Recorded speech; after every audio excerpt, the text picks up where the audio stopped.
Partir, c'est mourir un peu. On dit. Partir, c'est renaître. Beaucoup. Je dis.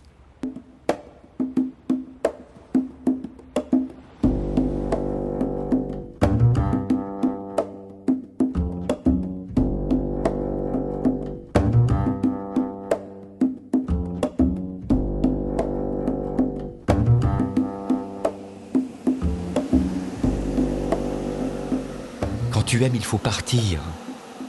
Ne pleure pas. Souris. Ne te niche pas dans mes bras. Aspire, lève-toi, marche. Et va-t'en. Quand tu aimes, il faut partir. Toi qui m'as donné le plus beau jour de ma vie, je t'aime. Quand tu aimes, il faut laisser partir.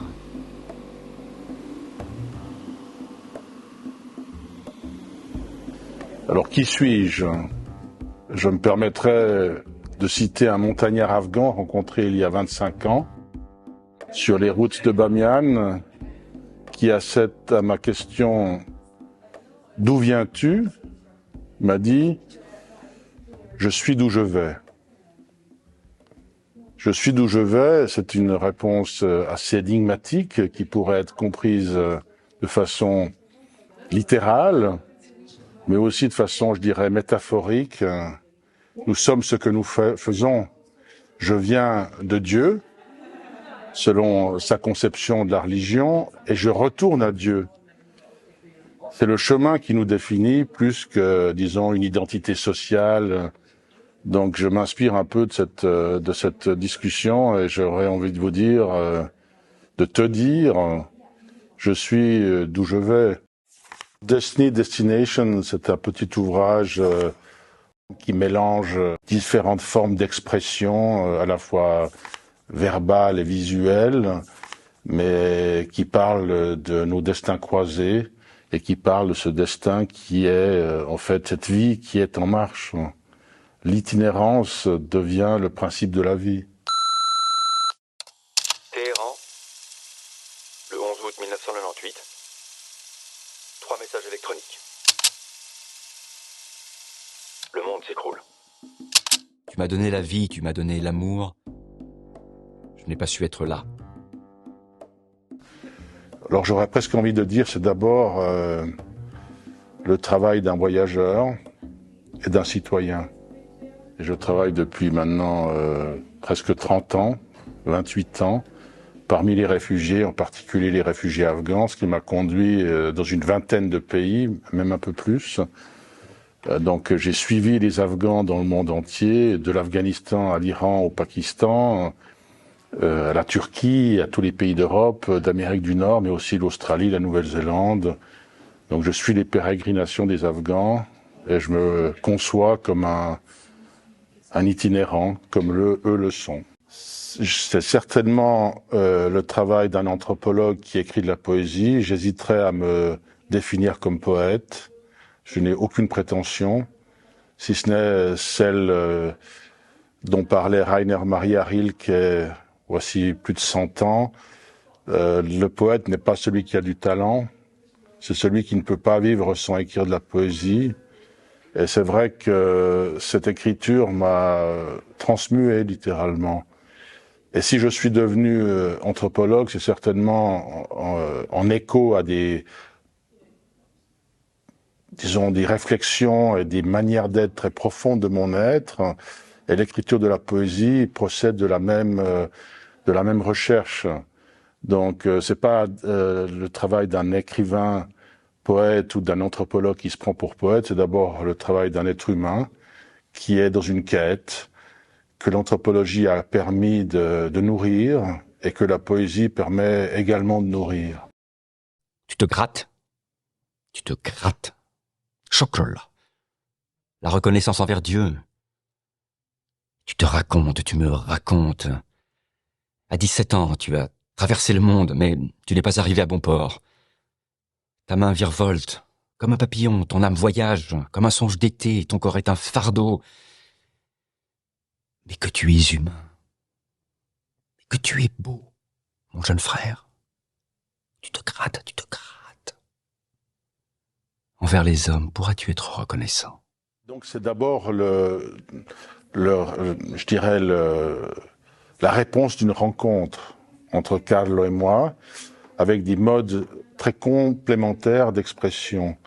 Nous étions amis depuis quelque temps, ces amitiés de discussions nocturnes, souvent assez arrosées, et l'idée d'une convergence de nos moments de vie. Nous avons le même âge, nous avions la même recherche de faire autre chose que ce que nous avions fait jusqu'à là.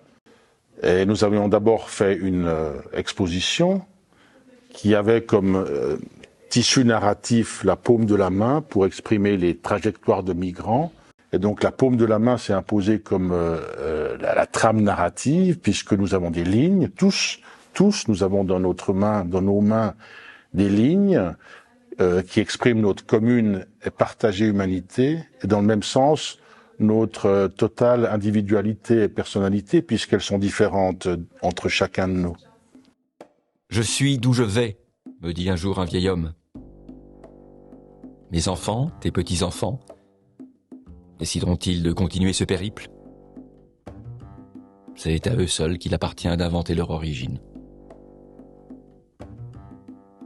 Et donc la critique historique et sociologique et politologique que conduit Jean-François Bayard est totalement, je dirais, convergente avec notre critique qui s'exprime sous une autre forme, par des parcours visuels et poétiques, mais qui cherche à casser le lien que l'on croit naturel entre les êtres humains et des lieux. Par exemple, j'aime toujours beaucoup aussi rappeler qu'au bout de nos jambes, nous avons des pieds et que les pieds sont faits pour se déplacer et que nous n'avons pas, si ce n'est de façon métaphorique, des racines. Mais c'est une métaphore qui est très coûteuse en termes je dirais, d'accueil et de la manière dont on se pense en société, en groupe et au-delà. La métaphore de la racine, d'une certaine façon, naturalise l'état et le lien que l'on croit évident entre une population et un territoire. Le voyage, c'est la vie. Je suis d'où je vais.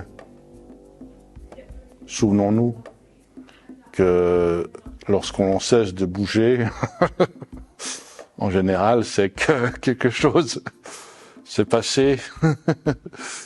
Donc je crois qu'il faut vraiment chanter les circulations, quelles qu'elles soient, et s'en réjouir.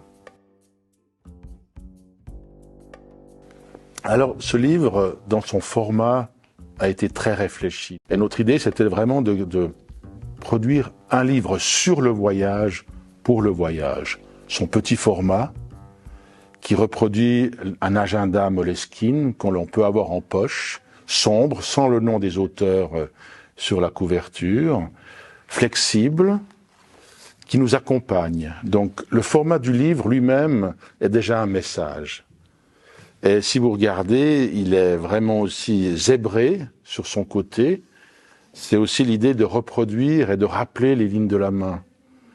Donc c'est un ouvrage qui, dans sa forme même, est très réfléchi. Et Grazia Dell'Oro, l'éditrice de eMuse, au début, lorsqu'on lui a présenté le projet, elle a été épouvantée. Elle a dit « mais ça c'est complètement délirant, c'est complètement hors marché ». Jusqu'au moment où elle est entrée dans le projet, et elle a continué à dire que c'était hors marché, mais la manière de le dire était devenue complètement enthousiaste, parce qu'elle a dit « ah, ça c'est un livre hors marché ».